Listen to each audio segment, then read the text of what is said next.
오늘의 말씀 스가랴서 10장 1절입니다. 봄빛 때에 여호와 곧 번개를 내는 여호와께 비를 구하라. 무리에게 수낙비를 내려서 밭의 채소를 각 사람에게 주리라.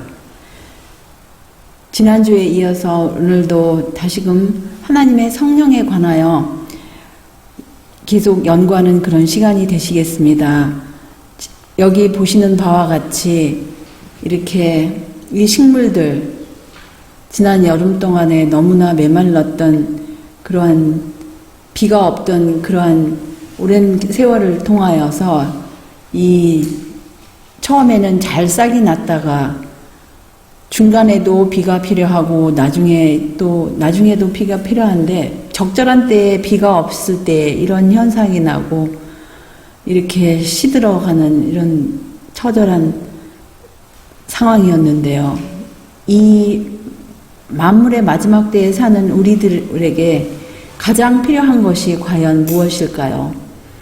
바로 조금 전에 우리 보여주신 이 스가랴 10장 1절의 말씀처럼 가장 필요한 우리 영혼에 가장 필요한 비를 구하라고 하나님께서 이렇게 초청을 하십니다.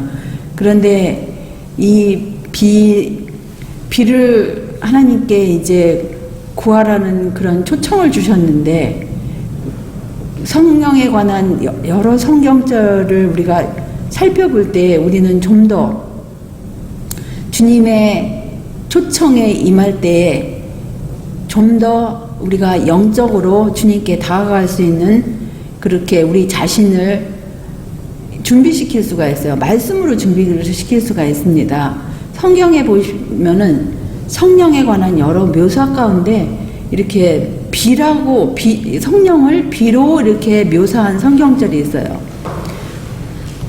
그리고 그 비를 하나님의 말씀으로 이렇게 또 표현한 신명기서 32장 2절을 보시면 나의 교훈은 내리는 비요 나의 말은 맺히는 이슬이요 연한 풀 위에 가는 비요 채소 위에 단비로다 이렇게 말씀을 하셨어요.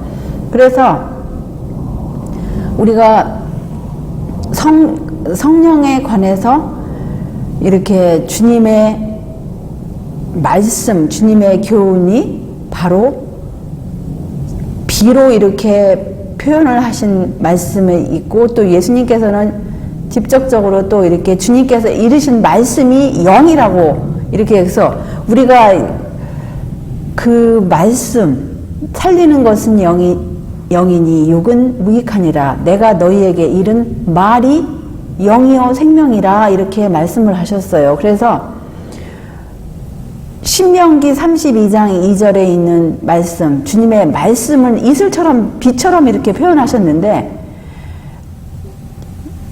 예수님께서 예수님의 말씀, 내가 너희에게 이른 말이 영이요 생명이라 이렇게 말씀하셨어요. 그래서 비를 주님의 말씀으로 또 주님의 말씀은 주님의 영이다 이렇게 우리가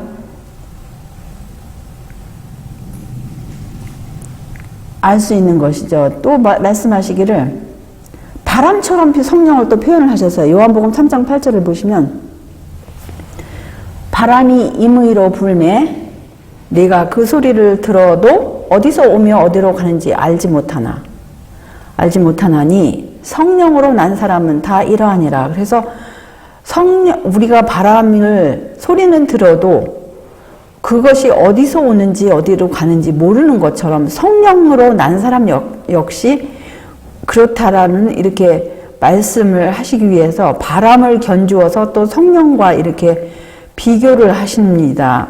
여기 또 보시면 사도행전의 2장에 있는 말씀에 보시면 오순절날에 예수님의 제자들이 이제 다 같이 한 곳에 모였어요. 그런데 호련히 하늘로부터 급하고 강한 바람 같은 소리가 있어 저희 앉은 온 집에 가득하였다고 하셨고 바람처럼 이렇게 표현을 하시고 또 그 다음 3절에 보시면 불의 혀같이 갈라지는 것이 저희에게 보여 각 사람 위에 임하여 있더니, 그래서 그들이 성령을 받았을 때 불처럼 이렇게 뜨거운 열심으로 그들이 행할 것을 표상하는 그런 하나의 표상처럼, 사실은 성령은 우리가 눈으로 볼 수 없지만 하나의 표상으로 이렇게 보여주신 장면을 우리가 이렇게 이 성경절에서 깨달을 수 있고요. 또 하나 여기서 마태복음 3장 16절에 예수님께서 침례를 받으셨을 때 하늘이 열리고 하나님의 성령이 무엇같이 내려 자기 위에 임하심을 보셨다고 했어요. 비둘기 같이라고 그랬어요. 비둘기가 아니고 비둘기 같이. 그래서 여기서도 역시 하나님의 성령을 받으신 예수님의 품성이 비둘기처럼 순결하시고 그렇게 거룩한 표상으로서 비둘기처럼 그런 모양으로 하나님의 성령이 빛의 모양이 그렇게 예수님 위에 임하신 것을 우리가 볼 수 있습니다.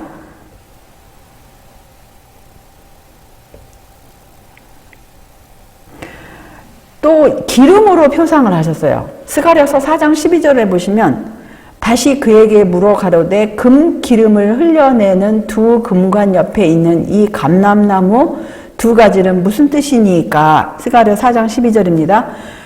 그런데 여기 이제 예수님의 비유 가운데 마태복음 25장 3절을 보시면 미련한 자들은 등을 가지되 기름을 가지지 아니하고 4절 슬기 있는 자들은 그릇에 기름을 담아 등과 함께 가져갔더니 8절입니다. 미련한 자들이 슬기 있는 자들에게 이르되 우리 등불이 꺼져가니 너희 기름을 좀 나눠달라 하거늘. 그래서 여기서 이제 미련한 자들은 하나님의 말씀 등은 있지만 그 말씀을 밝히 깨닫게 하여 주실 진리의 영, 진리와 오류를 분별할 수 있는 그 성령을 날마다 받지 못하였어요. 근데 슬기로운 자들은 그 기름과 같은 성령을 받았습니다. 그래서 성령을 또한 기름으로 이렇게 말씀을 하십니다.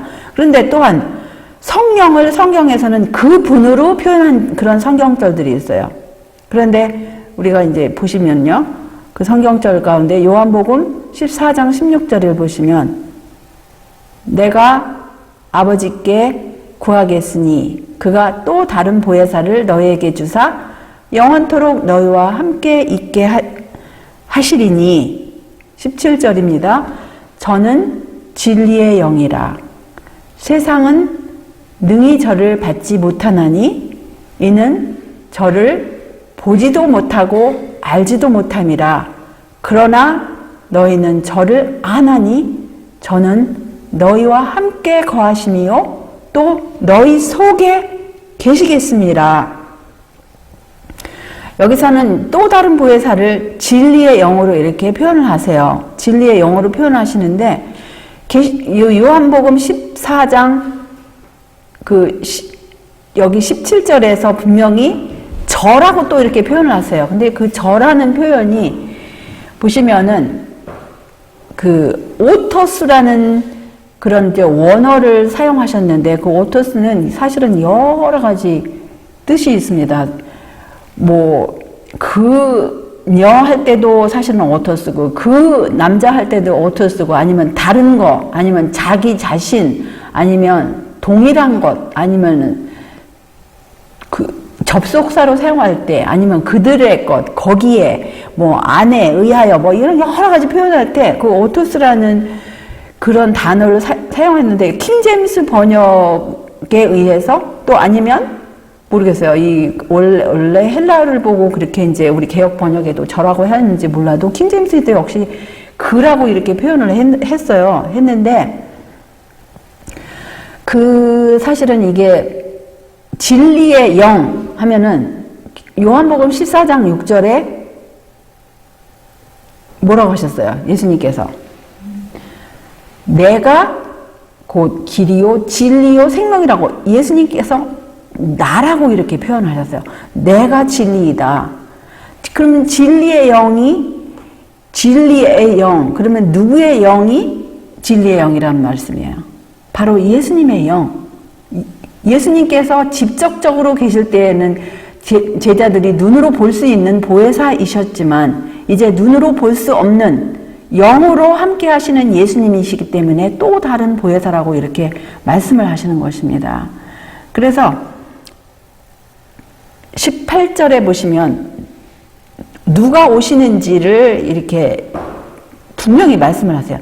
내가 너희를 고아와 같이 버려두지 아니하고 내가 너희에게로 오리라. 그래서 예수님께서 그 당시 제자들과 직접 육체로 함께 하실 때 눈에 보이는 보혜사였지만 이제 눈에 보이지 않는 보혜사이시기 때문에 또 다른 보혜사라고 하시고 그 보혜사의 의미가 무엇인지 17절에서는 진리의 영인데 진리의 영이 바로 나라고 또 여기서 분명히 말씀하세요. 또 요한복음 15장 26절에도 보혜사를 진리의 영이라고 이렇게 하셨는데 내가 아버지께로서 너희에게 보낼 보혜사 곧 아버지께로서 나오시는 진리의 성령이 오실 때 그가 나를 증거하실 것이요. 여기서 그가는 또 그 에키노스라는 단어인데요. 그 에키노스라는 단어도 역시 오토스랑 거의 비슷해요. 거기도 보면은 어떤 때는 접속사로도 사용하고 또 그걸 어떤 강조하기 위해서 그 앞에 나오는 걸 강조하기 위해서 뭐 킹제임스는 물론 뭐 he라고도 할 수도 있고 it라고도 할 수 있고 아니 그분 그것 아니면 다른 것 아니면 자기 자신 아니면 그 접속사 아니면 그들에게 뭐 이런 이것 아니면 그것들 뭐 이런 식으로다가 다 사용할 수 있는데 여기서는 이제 개역 번역에서는 그라고 하고 킹제임스도 역시 he 그라고 했어요. 그런데 그라고 하든 뭐 그것이라고 하든 그분이라고 하든 아니면 저것이라고 하든 분명히 알아야 할 것은 여기서 진리의 영이라는 거예요. 보혜사는 진리의 영인데 누구에게서 나오신다는 거예요? 아버지께로서 나오신다 그랬어요. 아버지 하나님 아버지는 예수님께서 나와 아버지는 하나라고 하셨어요. 예수님께서 나는 길이요 진리요 생명이라고 하신 예수님은 아버지랑 하나세요. 그래서 예수님의 아버지 곧 하나님 아버지께로서 진리의 영이 예수님께 풍성하게 보내주시고 그 영을 예수님이 또 풍성하게 제자들에게 보내주실 것을 우리가 이 말씀 가운데 깨달을 수 있는 것입니다. 또 요한복음 16장 13절에도 역시 마찬가지예요. 그러나 진리의 영이 뭐 이제 우리 한국 번역은 이 성경절을 이제 번역하신 분이 분명히 이제 다른 아버지와 아들 이외에 성령을 또 하나의 개체가 계신 분으로 생각하고 이렇게 번역을 한 것 같아요. 그러니까 이제 여기서 이제 그라고 이렇게 이제 강조를 많이 하시고 진리에 오시면 해가지고 이렇게 개체가 있는 것처럼 하셨는데 이 성경절을 우리가 자세히 공부를 해보면 진리의 영이 오면 그가 너희를 모든 진리 가운데로 인도하시리니 그가 자의로 말하지 않고 오직 듣는 것을 말하시며 장래일을 너희에게 알리시리라 했는데 진리의 영이 결국은 또 누구라고 우리가 했어요. 똑같은 요한복음 14장 6절에 예수님이 내가 곧 길이요 진리라고 하셨잖아요. 진리의 영. 그러니까 누구의 영이며 진리. 바로 예수님의 영이 임할 때에 모든 진리 가운데로 인도함을 받는다 그랬어요. 그 모든 진리가 무엇입니까? 사실 여기엔 오늘 시간에는 넣지 않은데 우리가 진리에 관한 성경절을 성경에서 이렇게 살펴볼 것 같으면 진리는 아버지 하나님 또 예수님 그분들의 영, 성령 그 다음에 하나님의 모든 말씀 그 다음에 하나님의 계명 모든 계명이 진리임을 여러 성경절에서 우리가 깨달을 수 있는데요. 그래서 진리의 영이 임할 때 그 모든 진리 가운데로 인도함을 받는다 그랬어요. 그런데 누가 바로 진리가 충만하신 분입니까? 말씀이 육신이 되신 분, 바로 하나님 아버지의 독생자, 그분이 바로 은혜와 진리가 충만하신 분이라고 요한복음 1장 14절에 말씀이 육신이 되어 우리 가운데 거하심에 우리가 그 영광을 보니 아버지의 독생자의 영광이요 은혜와 진리가 충만하다라고 하셨어요. 그래서 진리의 영은 예수님께서 말씀하신 내가 곧 길이요 진리요 생명이니 나로 말미암지 않고는 아버지께로 올 자가 없느니라 이렇게 말씀을 하신 예수님은 분명히 내가 진리라고 말씀하시지 않았어요? 그럼 진리의 영 하면 바로 예수님의 영이라는 거예요. 여기 시대의 소망 671쪽을 보시면 보혜사는 진리의 성령이라고 불리워진다. 보혜사에 하시는 일은 진리를 밝히고 보존하는 데 있다. 그분은 먼저 진리의 성령으로 마음 가운데 거하시는 바 그리하여 보혜사가 되신다. 진리 가운데는 위안과 평화가 있으나 거짓 속에서는 참된 평화와 위안을 찾을 수가 없다. 거짓 교리와 유전을 통하여 사탄은 마음을 지배하는 그의 세력을 얻는다. 그는 사람들을 거짓 표준으로 인도하여 그들의 품성을 보기 흉하게 만든다. 성령께서는 성경 말씀을 통하여 마음에 말씀하시며 진리를 심령에 깊이 새기신다. 이와 같이 성령께서는 잘못을 드러내시고 심령에서 그것을 내쫓으신다. 그리스도께서 당신의 택하신 백성을 자기에게 복종하게 하심은 하나님의 말씀을 통하여 역사하시는 진리의 성령 아니면 진리의 영으로 말미암아 행하시는 것이다. 그래서 성령을 하나의 인격체라고 이렇게 표현해도 무리가 되지가 않아요. 왜냐하면 우리가 이런 성경절이 있지 않습니까? 고린도후서 3장 17절에 보시면 누가 영이라고 하셨어요? 주 예수 그리스도를 주라고 이제 성경에서 이렇게 표현하시잖아요. 주는 영이시니 주의 영이 계신 곳에는 자유함이 있느니라. 그래서 예수님이 하나님 아버지처럼 영적이신 분이기 때문에 영이라고 그냥 직접적으로 말씀하세요. 그 다음에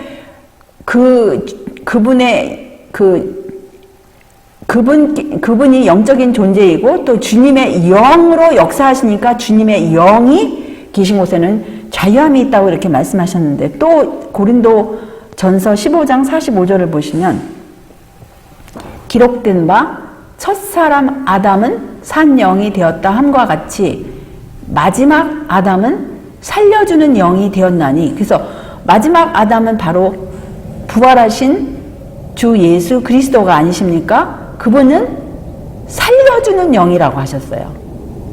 그래서 직접적으로 예수님을 영으로 이렇게 표현하신 그런 성경절이 있기 때문에 그분의 성령을 이렇게 하나의 인격체처럼 세 번째 분처럼 표현한 그러한 성경이나 예언의 신을 본다 할지라도 우리는 그것을 이해할 수가 있는 것입니다. 왜냐하면 주님께서 직접적으로 그분께서 보이시는 그런 모양으로 나타나시지 아니하시고 이제는 부활하신 이후에는 그분이 살려주는 영으로서 이렇게 진리의 영으로서 주님께서 보혜사가 되셔서 진리를 밝히시고 거짓이 무엇인지 오류가 무엇인지를 주님의 참된 백성들에게 이렇게 보여주시기 때문에 그분의 성령을 하나의 개체가 있는 것처럼 표현을 하는 그런 문장을 볼더라도 그것이 또 다른 개체의 하나님이 아니고 바로 우리를 살리시는 또 우리를 가르쳐 주시는 그러한 예수님의 영인 것을 우리가 알 수 있는 것입니다.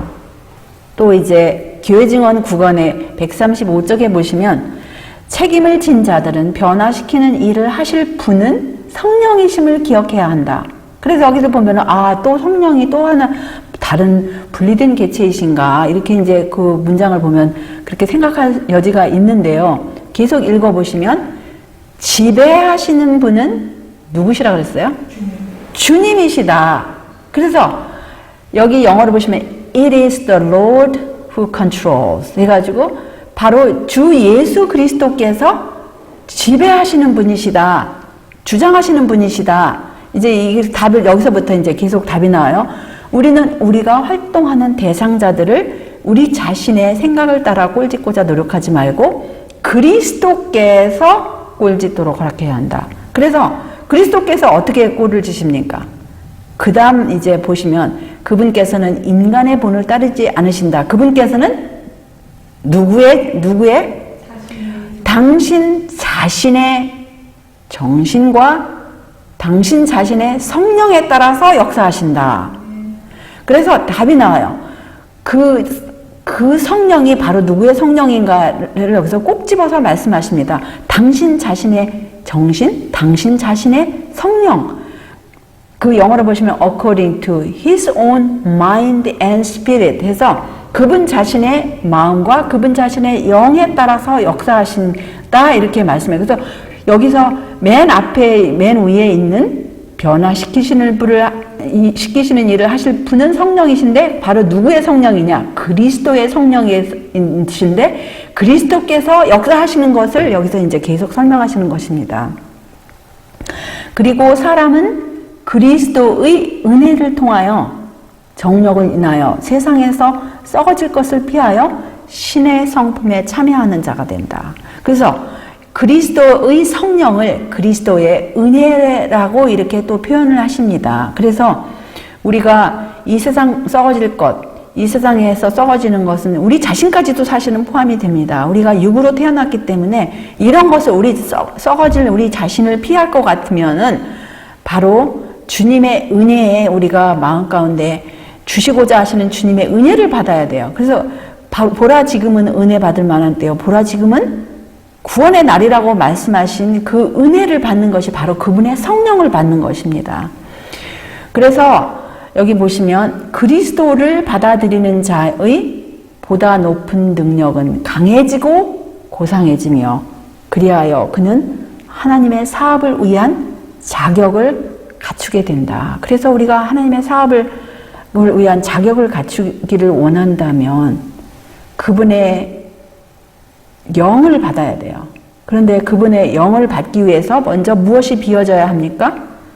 완전히 우리 마음 가운데 우리 타고난 본성의 모든 죄악적인 그런 기질과 성질과 품성이 다 내려놓고 완전히 비워질 때 그분의 성령을 받아야 되는데 이 성령을 언제 받아야 됩니까?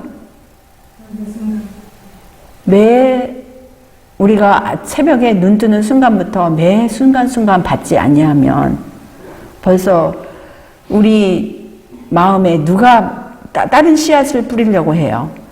의의 원수, 거룩함의 원수, 사단 마귀는 틈을 타서 다른 씨앗을 뿌리려고 합니다. 그래서 우리는 말씀으로 역사하시는 주님의 말씀이 우리 마음 가운데 늘 거해야 돼요. 왜냐하면 내가 너희에게 이른 말이 영이요 생명이라고 분명히 말씀하시지 않으셨습니까? 그래서 우리를 살려주는 영이 되신 예수님 막연히 모실 수가 없어요. 그분의 말씀을 우리 마음 가운데 늘 거하게 할 때 우리 그 말씀으로 우리 자신을 이기고 타락한 그런 모든 기질들을 이기는 것이지 막연하게 이길 수가 없는 것입니다. 그런데 이제 성령을 이제 그분으로 표현한 이유를 이제 우리가 알겠죠? 바로 성령이 그분인 것은 바로 우리 구세주 예수님을 영으로 표현하시고 우리 구세주 예수님 마지막 아담이 되신 예수님이 살려주는 영이 되셨기 때문에 그분으로 표현하고 아니면 이렇게 세 번째 분처럼 세 번째 능력이신 것처럼 이렇게 표현한 성경이나 예언의 신 볼 때 이래서 이렇구나 이렇게 말씀 가운데서 우리가 깨달을 수 있는 것입니다. 또한 성령을 그것으로 이렇게 표현한 성경절들이 있어요. 보실 것 같으면 전도서 12장 7절을 보시면 흙은 여전히 땅으로 돌아가고 신은 아니면 영은 그 주신 하나님께로 돌아가기 전에 기억하라. 근데 좀 더 그것을 구체적으로 직역을 할 것 같으면 흙은 여전히 땅으로 돌아가고 영은 그것을 주신 하나님께로 돌아가기 전에 기억하라. 그래서 사람이 죽을 때 육체는 땅으로 돌아가요. 근데 영은 그것을 주신 하나님께로 돌아가는 것을 우리가 알 수 있는 것입니다. 그래서 순수한 영, 성령을 받은 사람은 그 품성이 하나님의 성령으로 꼴지어진 사람의 영은 하나님께서 보존을 하시는 거예요.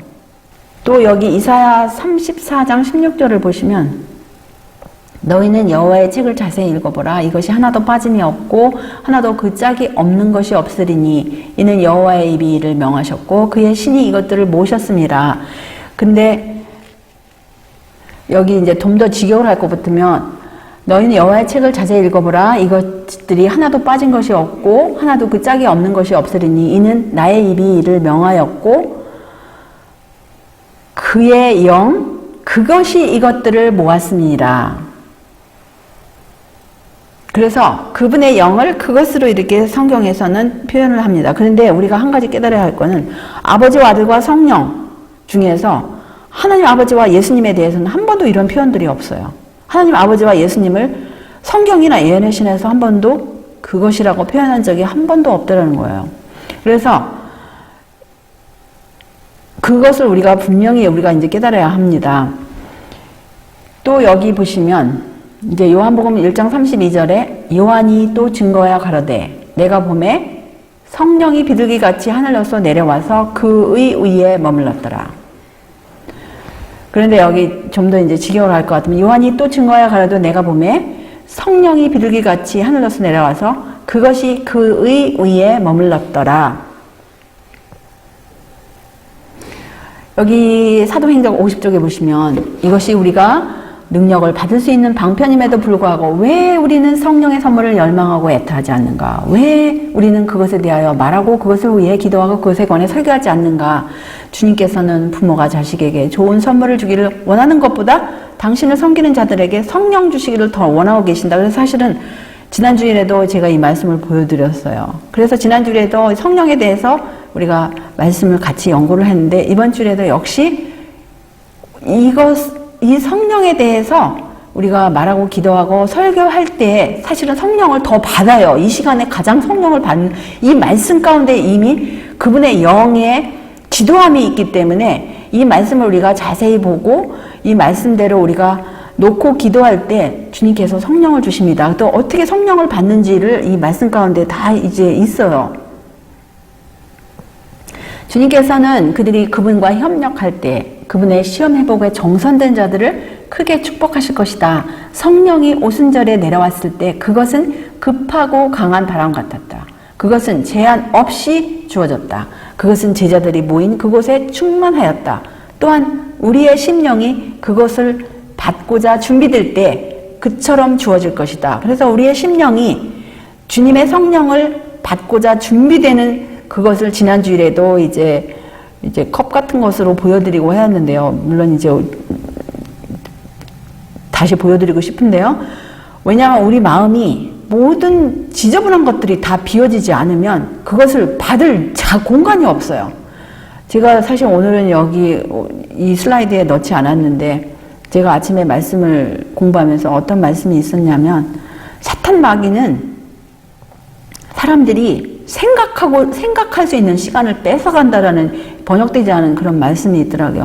사람들이 생각할 수 없도록 바쁘게 만든다라는 거예요. 그것은 뭐냐? 바쁜 생각 가운데 모든 마음 가운데 온갖 것들, 그것들이 어떤 면으로는 인간적으로 생각할 때 꼭 필요하고 중요한 것들이 많이 있는지도 모르겠어요. 근데 그런 것들은 우리가 어떤 면으로 간직해야 되죠. 근데 그 이외에 부수적인 것들, 아주 너무나 그냥 시시한 것들, 우리가 사실 알아도 되고 몰라도 되고 뭐 이런 것들은 사실은 비워두는 게 좋습니다. 그냥 이것들은 몰라도 되겠다. 우리는 진짜 이 마지막 때에 꼭 간직해야 할 것만 우리 마음에 간직해야 돼요. 그것이 무엇이겠어요? 바로 하나님의 영이 아닙니까?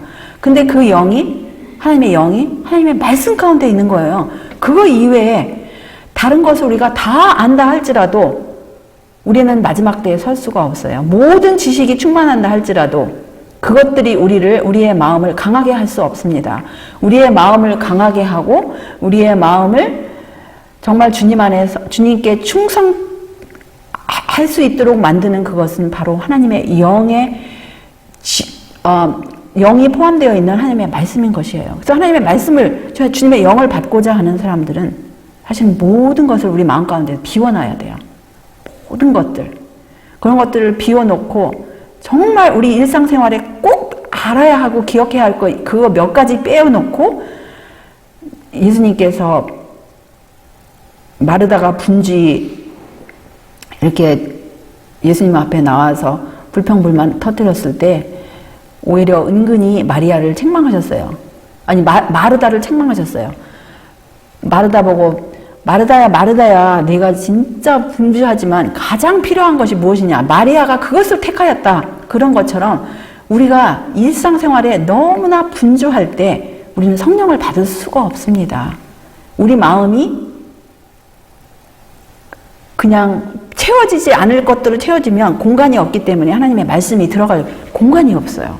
왜냐하면 우리가 하나님의 성령 안에서는 무한대이지만 사실 하나님의 성령을 제외하면은 이 세상 것들이 채워질 수 있는 어느 정도만 채워지면 더 이상 이 영적인 공간이 생기지가 않습니다. 그래서 그것에 대해서 아무리 강조를 많이 해도 사실은 부족해요. 그래서 여기 지난번에 보여드린 걸 다시 보여드리고 싶은데요. 우리가 받게 될 성령의 분량은 우리의 갈망의 정도와 그것을 제가 이제 보여주고자 하는 것은 또 하나는 뭐냐면 그것이라는 단어예요. 그것을 위하여 행사되는 우리의 믿음과 우리에게 주어지게 될 빛과 지식을 우리가 활용하는데 비례할 것이다 해서 우리가 정말 성령을 받고 싶습니까? 그럼 정말 우리가 하나님의 말씀을 받고 싶으냐 이거예요. 진리가 무엇인지 정말 알고 싶으냐, 또 진리가 무엇인지 정말 우리가 진리를 순종하고 싶으냐, 또 그것을 정말 빛과 진리를 활용하고 나누고 그러고 싶으냐, 그 모든 것에 달려있는 것입니다. 그리스도께서는 그분의 교회에 성령의 선물을 약속하셨다. 그러나 얼마나 적게 이 약속을 인식하고 있는가? 그것의 능력은 교회에서 얼마나 적게 느껴지고 있는가? 얼마나 적게 그것의 능력에 대하여 백성들 앞에 말해지고 있는가? 그래서 사실은 우리가요, 이 마지막 때에 가장 개인적으로 아니면 우리가 단체적으로 공부해야 할 내용은 바로 성령의 선물에 관한 것입니다. 왜냐하면 주님께서 지금 오순절에 주님의 백성들에게 부어주신 그 능력, 마지막 추수케 하고 곡식을 알곡을 익게 하는 그 성령을 지금 주고 싶으신데 성령에 대해서 이야기도 안 하고 성령에 대해서 기도도 간절히 구하지도 않고 성령에 대해서 설교도 하지 않는다면 하나님께서 주실 수가 없습니다. 그래서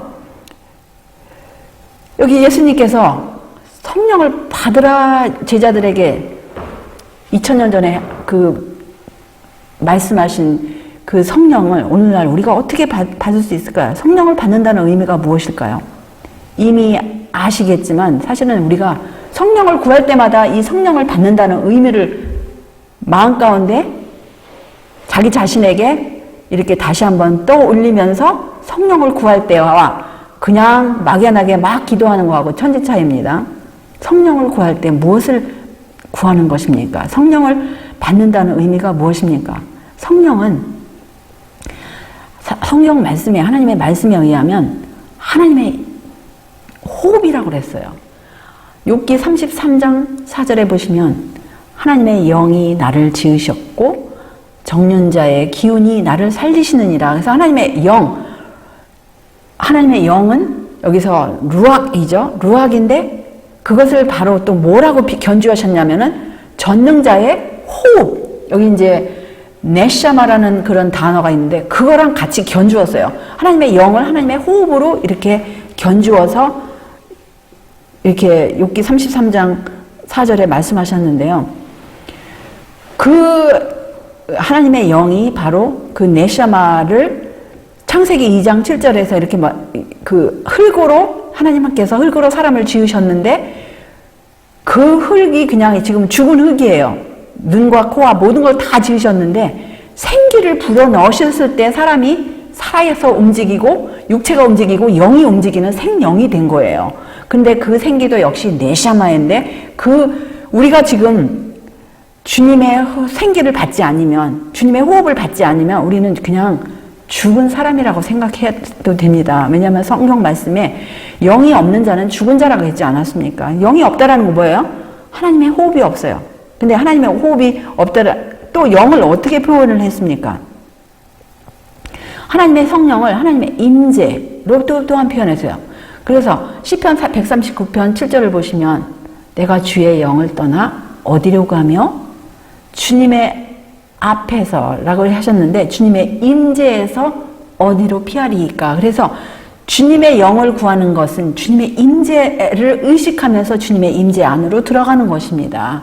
그래서 하나님의 성령을 여러 방면으로 이렇게 표현을 하세요.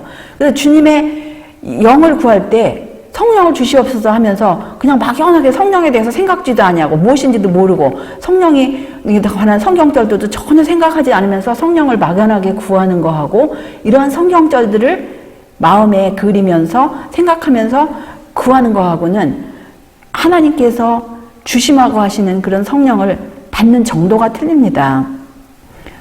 또 그래서 하나님께서 어떻게 이렇게 먼 곳에도 계시고 가까운 데서도 계실 수 있습니까? 하나님의 그런 외형적인 모습이 이렇게 우주처럼 크다는 뜻이 아니고 예레미야 23장 23절을 보시면 나 여호와가 말하노라 나는 가까운 데 하나님이요 먼 데 하나님은 아니냐? 주님께서 이렇게 주님의 임재가 여러 곳에 계실 수 있는 것이에요. 그것은 이제 나중에 또 다른 성경절하고도 사실은 이 성경절은 우리가 이제 또 연주어서 생각할 수 있는데요. 또한 하나님의 성령을 이사야 40장 13절과 로마서 11장 34절은 이사야 40장 13절을 사도 바울이 인용하신 말씀인데 주님의 영을 주님의 마음으로 이렇게 이해를 했어요. 아무 문제가 없습니다. 왜냐하면 주님의 영을 그런 측면으로도 주님의 영이 역사하시기 때문에 주님의 영을 그렇게 표현을 한 것입니다. 그래서 사도 바울은 계속하여서 여기 빌립보서 2장 5절에도 너희 안에 이 마음을 품으라 곧 그리스도 예수의 마음이니 그것이 바로 이사야 40장 13절 누가 여호와의 영을 지도하였으며 그것을 그의 모사가 되어서 그를 가르쳤으랴. 로마서 11장 34절은 누가 주의 마음을 알았느뇨 누가 그의 모사가 되었느뇨. 그래서 주님의 마음을 주님의 영으로 이렇게 이해를 하였던 것입니다. 그리고 누가복음에서는 1장 35절을 보시면 천사가 대답하여 가로되 성령이 내게 임하시고 그런데 다시 되풀이해서 구체적으로 설명을 하십니다. 지극히 높으신 이의 능력이 너를 덮으시리니 이러므로 나실 바 거룩한 자는 하나님의 아들이라 일컬으리라 해서 성령을 천사가 지금 설명하시는 성령은 지극히 높으신 이의 능력으로 이렇게 또한 표현을 하십니다. 그래서 여기 또한 예수님께서는 요한복음 6장 63절에 보시면 살리는 것은 영이니 육은 무익하니라 내가 너희에게 이른 말이 영이요 생명이라 해서 하나님의 성령을 받는다는 것은 하나님의 말씀을 받을 때 또한 성령을 받는 것입니다. 그래서 여기 이제 앞에 보여드린 것처럼 하나님의 말씀이 바로 비로 나의 말은 맺히는 이슬이요 연한 풀이에 가는 비요 채소의 단비로다. 그 다음에 이제 이렇게 봄비 때 여호와 곧 번개를 내는 여호와께 비를 구하라 무리에게 소낙비를 내려서 그 밭에 채소를 각 사람에게 주시리라 이렇게 말씀하셨어요. 그 다음에 성령을 또한 예수님 안에 있는 생명이라고 이렇게 표현했어요. 로마서 8장 2절하고 10절인데요. 이는 그리스도 예수 안에 있는 생명의 성령의 법이 죄와 사망의 법에서 너를 해방하였습니다. 2절이고 10절은요. 또 그리스도께서 너희 안에 계시면 몸은 죄로 인하여 죽은 것이나 의를 인하여 영은 산 것 아니면 생명이니라 이렇게 영은 생명이니라 직접적으로 이렇게 말씀을 하셨습니다. 또 성령을 하나님의 완전한 시야와 지혜로 표현하신 성경절이 계시록 5장 6절인데요. 내가 또 보니 보좌와 네 생물과 장로들 사이에 어린 양이 섰는데 일찍 죽임을 당한 것 같더라. 7 뿔과 7 눈이 있으니 이 눈은 온 땅에 보내심을 입은 하나님의 7 영이더라. 그래서 하나님의 7 영이 무엇입니까? 바로 이제 이것은 바로 무엇이냐면 예수님께 7 뿔과 7 눈이 있다라는 그 킹제임스 번역을 꼬집어서 여기서 이제 그렇게 표현을 했습니다. 예수님께서 여기 이제 a lamb as it had been slain, having 7 horns and 7 eyes 해가지고 그 어린 양이 7 뿔과 7 눈이 어린 양에게 일찍 죽임을 당한 어린 양에게 7 뿔과 7 눈이 있으니 이렇게 했어야 돼요. 일찍 죽임을 당한 어린 양에게 7 뿔과 7 눈이 있어요. 어린 양에게 있어요. 지금 예수님은 바로 7 뿔이 있고 7 눈이 있는데 이걸 갖다가 외형적인 모습으로 지금 표현하신 것입니까? 그러면 예수님은 참 무섭게 보이겠어요? 만약에 이걸 갖다가 외적으로다가 예수님이 정말 어떤 눈에 보이는 어떤 그러한 모습이 7 뿔이 있고 7 눈이 있다. 그럼 정말 예수님은 무서운 그런 모습일 텐데 그게 아닙니다. 여기서 뿔은 무엇을 상징합니까? 뿔은 바로 능력을 상징해요. 7은 무엇을 상징합니까? 7은 바로 완전한 숫자입니다. 완전을 뜻해요. 그러면 7 뿔이다. 그럼 무엇을 의미합니까? 완전한 능력이 있으세요. 전능하신 분이에요. 어린 양은 지금 그냥 힘이 없으신 육체로 계셨던 하나의 인간이 아니시고 전능하신 분이에요. 또 7 눈이 있으세요. 어린 양에게. 그럼 7 눈은 무엇입니까? 눈은 지혜도 뜻하고 그 다음에 볼 수 있는 시야도 뜻해요. 그 7 눈이 있다. 그러면 완전한 지혜와 완전한 시야가 있다라는 것이에요. 그래서 그분이 가지신 영은 완전한 영인데 바로 7 영이라는 거예요. 그래서 예수님은 앞에 7 뿔, 전능, 그 다음에 7 눈, 전지, 모든 것을 보시고 모든 것을 깨닫는 분이십니다. 그래서 그분의 영을 7 영, 완전한 영이라고 이렇게 표현을 하시는데요. 그래서 예수님께 일찍 죽임을 당하신 예수님이 이렇게 7 뿔, 전능, 7 눈, 전지, 그래서 7 영, 완전한 영, 전지전능하신 영을 예수님께도 가지셨어요. 하나님 아버지께서 가지신 그 영을 예수님께서 이렇게 가지셨는데 성령을 받으라는 것은 무엇입니까? 이것을 알고 우리가 성령을 받으라 했을 때 우리가 응해야 돼요. 예수님께서 제자들 향해서 성령을 받으라 분명히 이렇게 초청을 하셨지 않으셨습니까? 그 성령을 받는다는 것은 무엇을 받는다는 거예요? 주님의 호흡을, 우리가 죽어가는 사람이 가장 필요한 것이 무엇입니까? 호흡이 아닙니까?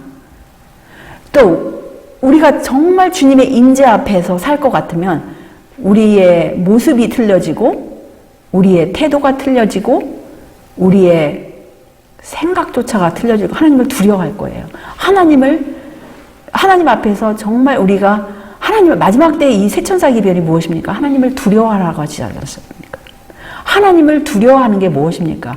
하나님께서 마땅히 받으실 존경과 합당한 경배를 받으시는 것입니다. 그래서 성령을 받는다는 것은 그분의 임재 안으로 들어가는 거예요. 또 성령을 받는 게 무엇입니까? 그분의 마음을 받는 것입니다. 성령을 받는 게 무엇이에요? 그분의 능력을 받는 거예요. 그분의 또 말씀을 받는 것이에요. 그분의 영적인 생명을 받는 것입니다. 그래서 그분의 완전한 시야와 지혜를 우리가 인식하면서 그분의 지혜를 또한 받는 것입니다. 그래서 성령을 받는다는 것은 막연하게 생각하면 성령을 사실은 못 받아요. 우리가 성령을 받는다는 것은 이러한 말씀을 사실을 깨달을 때 성령이 또 하나의 어떠한 개체가 있으신 분이 아니고 하나님의 말씀 가운데서 하나님의 말씀이 우리에게 주시는 이 정의 안에서 우리가 성령을 받기 때문에 정말 이것을 알고 우리가 구할 때 우리는 하나님께서 주심하고 약속하신 성령을 받을 수 있는 것입니다. 그런데 이 성령을 받기 전에 우리가 정말 무엇을 비워야 한다고 합니까? 죄로 물든, 죄로 기울어지는 이 자아를 완전히 비울 때에 우리가 하늘의 빛을 받는다고 그랬어요. 그분을 따르는 모든 자들은 그리스도의 이 영광에 동참해야 한다. 구주께서는 나는 나의 원대로 하려 하지 아니하고 나를 보내신 이의 원대로 하려는 고로 라고 말씀하실 수 있으셨다. 요한은 이는 하나님이 성령을 한량없이 주심이니라고 말했다. 그리스도를 따르는 자들도 마찬가지이다. 우리는 자아를 즐겨 비우고자 할 때만이, 억지로가 아니고 그냥 누가 말해서 이렇게 아니고 자기가 정말 이 못된 자아, 이 죄악에 익숙한 자아, 죄로 어두워진 이 자아를 즐겨 비우고자 마음을 그렇게 하나님께 내려놓을 때만이 하늘의 빛을 받을 수 있어요. 하늘의 빛이 들어갈 공간이 있는 것입니다. 자아를 완전히 엎어내고 비워놓고 이런 죄악으로 물든 이러한 자아, 이것을 완전히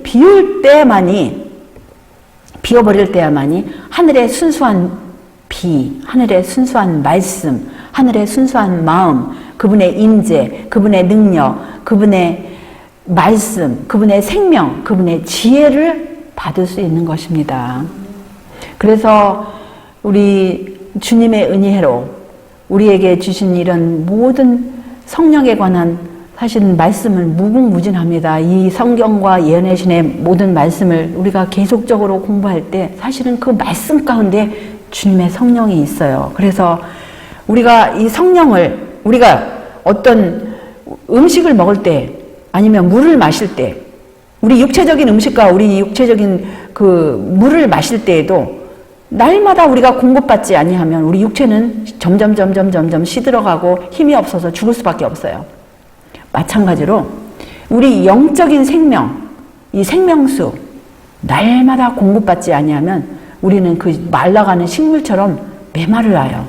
열매를 맺을 수가 없어요. 뿌리가 내릴 수도 없고 이파리가 번성하여서 열매가 꽃이 피고 열매를 주렁주렁 맺을 수가 없습니다. 그래서 우리는 날마다 순간마다 구해야 하는 것은 비를 주시옵소서, 성령을 주시옵소서, 주님의 말씀을 주시옵소서, 주님의 생기를 주시옵소서, 주님의 인재를 주시옵소서, 주님의 능력을 주시옵소서, 주님의 지혜를 주시옵소서. 이렇게 완전히 자아를 비우고 간절히 갈급한 영혼에게 주님께서 주시지 않겠습니까? 아비가 악할지라도 자녀가 배고파서 목마르고 막 배고파다고 하는데 밥을 주지 않을 부모는 정신병자 아니고는 다들 줄 것입니다. 그런데 정말 이렇게 갈급한 심령으로 시들어가는 자기 심령을 이해를 하면서 그거를 내려놓고 예수님 저의 심령을 완전히 다 땅의 것들은 다 쏟아서 비워버리고 주님께로만 가고자 원합니다. 저의 모든 것들을 다 비워주시고 하늘의 순수한 물만 주시옵소서, 하늘의 순수한 말씀만 주시옵소서. 말씀으로만 채워주시고 주님의 마음으로만 채워주시고 주님의 호흡과 능력과 주님의 생명으로만, 주님의 지혜로만 채워주시옵소서. 매 순간순간 구하는 자에게 주시지 않겠습니까?